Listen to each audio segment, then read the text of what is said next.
Though yet of Hamlet, our dear brother's death, the memory be green, and that it us befitted to bear our hearts in grief, and our whole kingdom to be contracted in one brow of woe.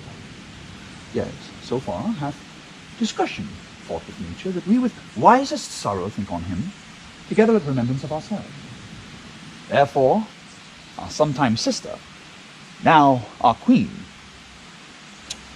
the imperial jointress of this warlike state, have we, as 'twere with a defeated joy, with one auspicious and one dropping eye, with mirth and funeral, and with dirge and marriage, in equal scale weighing delight and dole, taken to wife.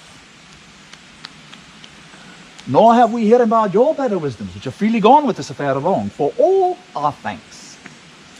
And now, fellows, that you know, young Fortinbras, holding a weak supposal of our worth, or thinking by our late dear brother's death our state to be disjoint in our frame, to league with the dreamer's advantage, he has not failed to pester us with message, importing the surrender of those lands lost by his father, all bonds of law, to our most valiant brother. So much for him. Now, for ourselves, and for this time of meeting, thus much the business is. We have here writ to Norway, uncle of young Fortinbras, who, impotent and bedrid, scarcely hears of this his nephew's purpose, to suppress his further gate herein, and that the levies, the lists, and full proportions are all made out of his subject. And we here dispatch you, good Cornelius, and you, Vortiman, for bearers of this greeting to old Norway, giving to you no further personal power to business with the king, more than the scope of these dilated articles allow. Farewell, and let your haste commend your duty, in that in all things will we show our duty. We doubt it nothing. Heartily, farewell. And now, Laertes, what's the news with you? You told us of some suit. What is Laertes? You cannot speak of reason to the Dane and lose your voice. What wouldst thou beg, Laertes? That shall not be my offer, not thy asking. The head is not more native to the heart, the hand more instrumental to the mouth, than is the throne of Denmark to thy father. What wouldst thou have, Laertes? Dread, my lord, your leave and favour to return to France, from whence though willingly I came to Denmark to show my duty in your coronation, yet now I must confess that duty done, my thoughts and wishes bend again towards France, and bow them to your gracious leave and pardon. What says your father? What says Polonius? Have you your father's leave? What says Polonius? He hath, my lord, wrung from me my slow leave by laboursome petition, and at last upon his will I've sealed my heart consent. I do beseech you give him leave to go. Take thy fair hour, Laertes, time be thine, and thy best graces spend it at thy will. And now, but now, my cousin Hamlet, and my son, getting more kin and company. How is it that the clouds still hang on you? But not so, my lord, I am too much of the sun. Good Hamlet, cast thy naked fellow off, and let thine eye look like a friend on them. Do not forever with thy veiled lids seek for thy noble father in the dust. Thou know'st his common, all that lives must die, passing through nature to eternity. Aye, madam, it is common. If it be, why seems it so particular with thee? Seems, madam? Nay, it is. I know not seems. 'Tis not alone my inky cloak, good mother, nor customary suits of solemn black, nor windy suspiration of forced breath, no, nor the fruitful river in the eye, nor the dejected haver of the visage, together with all forms, moods, shows of grief that can denote me truly. These indeed seem, for they are actions that a man might play. But I have that within which passeth show. These but the trappings and the suits of woe. 'Tis sweet and commendable in your nature, Hamlet, to give these mourning duties to your father. But you must know your father lost a father. That father lost his. And the survivor bound in filial obligation for some term to do obsequious sorrow, but to persever in obstinate indulgence is a course of impious stubbornness. 'Tis unmanly grief. It was a will most incorrect to heaven, a heart unfortified, a mind impatient, an understanding simple and unschooled, for what we know must be, and is as common as any the most vulgar thing to sense. Why should we, in our peevish opposition, take it to heart? Why?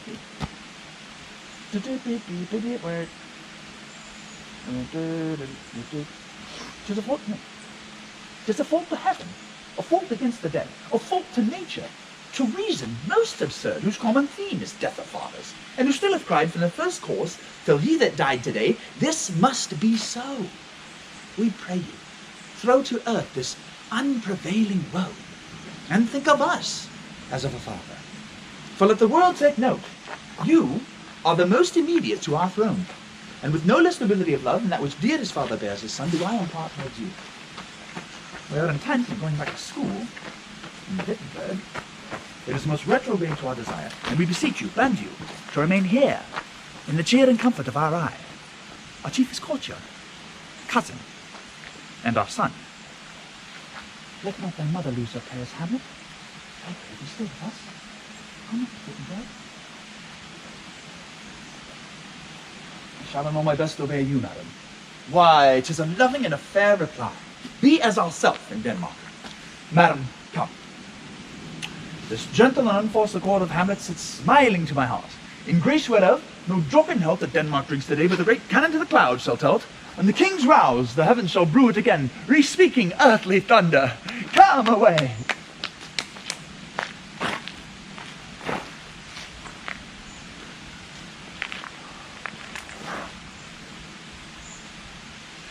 Oh, if this too solid flesh would melt, thaw, and resolve itself into a dew, or that the everlasting cannot fix this cannon against itself slightly.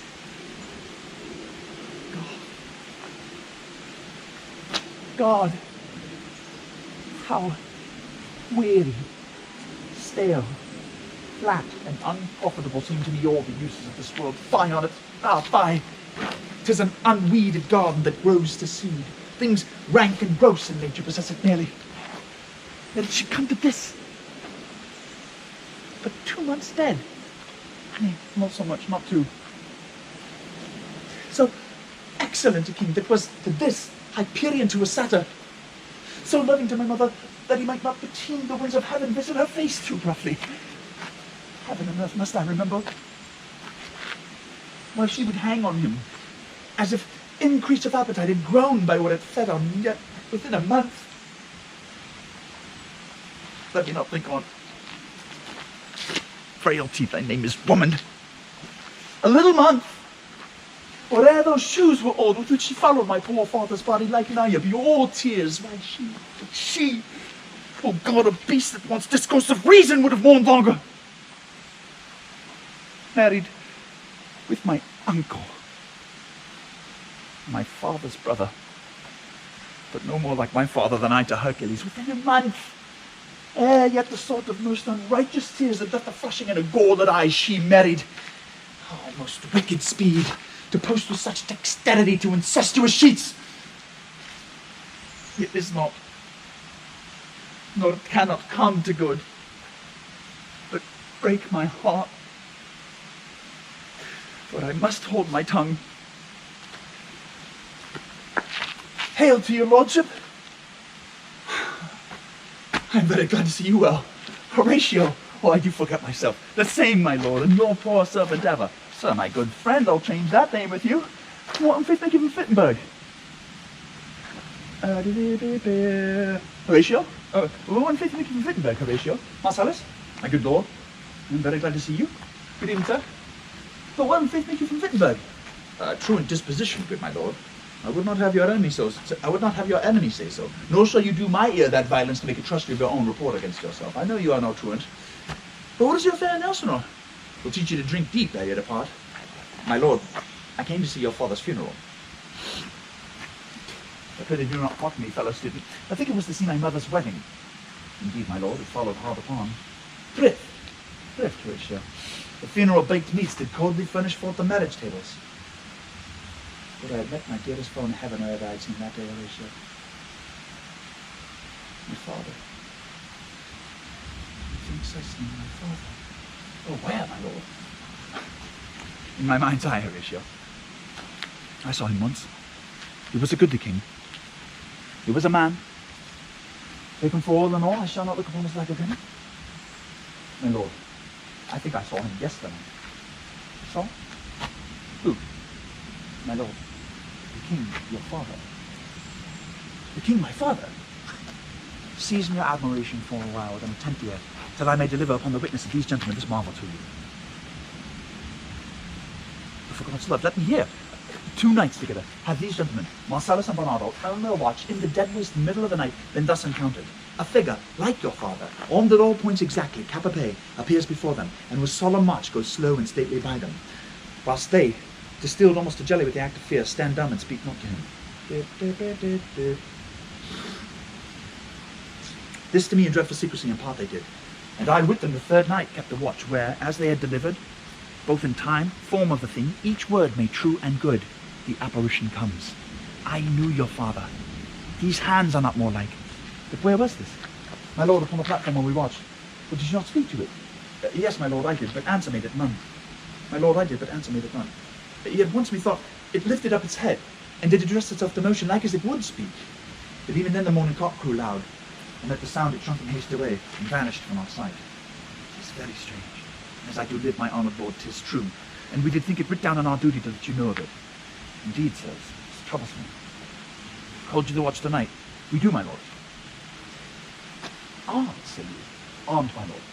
From top to toe? My lord, from head to foot. But then saw you not his face? Oh yes, my lord, he wore his beaver up. But looked frowningly? A countenance more in sorrow than in anger. Pale or red? Nay, very pale. He fixed his eyes upon you, most constantly. What I have done there, it would have much amazed you. Very like. Stayed it long? I wonder if moderate pace might tell 100? Longer when I saw it. His beard was grizzled, no? It was as I have seen him in his life, a sable silvered. I will watch tonight. Perchance we'll walk again, or I'm sure it will. If it assume my noble father's person, I'll speak to it, though hell itself should gape and bid me hold my peace. I pray you all, if you have hitherto concealed this sight, let it be tenable in your silence still, and whatsoever else shall happen tonight, give an understanding but no tongue, and we will requite your loves. So fare you well. Upon the platform, twixt 11 and 12, I'll visit you. I'll duty to your I'll duty to your honour. I'll duty to your honour. Your loves, as mine to you. Farewell.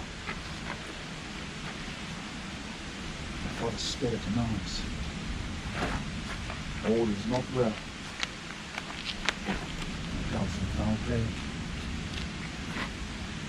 The night will come. Your rest sit still, my soul.